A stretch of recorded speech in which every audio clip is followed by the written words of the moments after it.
వీక్షకులందరికీ శ్రావణ శుక్రవారం శుభాకాంక్షలు.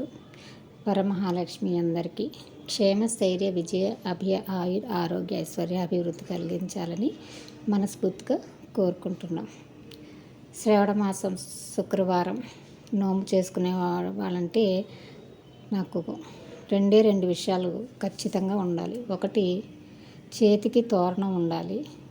ఇదిగో చేతికి చూడండి, పూలతో కళకళలాడుతూ ఇలా తోరణం ఉండాలి. ఆ తర్వాత పూర్ణాలు ఉండాలి.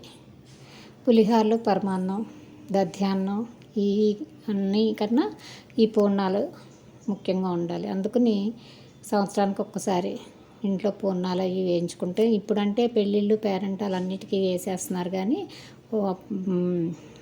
ఇంతకుముందు పూర్వం మా చిన్నప్పుడంతా సంవత్సరానికి ఒక్కసారి ఈ శ్రావణ మాసంలోనే పూర్ణాలు దొరికాయి. అందుకని శ్రావణ మాసం వస్తే చేతికి తోరణం కట్టామా, పూర్ణం తిన్నామా అనే దానికోసం ఎంతో ఆతృతగా ఎదురు చూస్తున్నాము. అందరికీ మరొకసారి శ్రావణ శుక్రవారం శుభాకాంక్షలు. మహాలక్ష్మి కృపా కటాక్ష ప్రాప్తిరస్తు.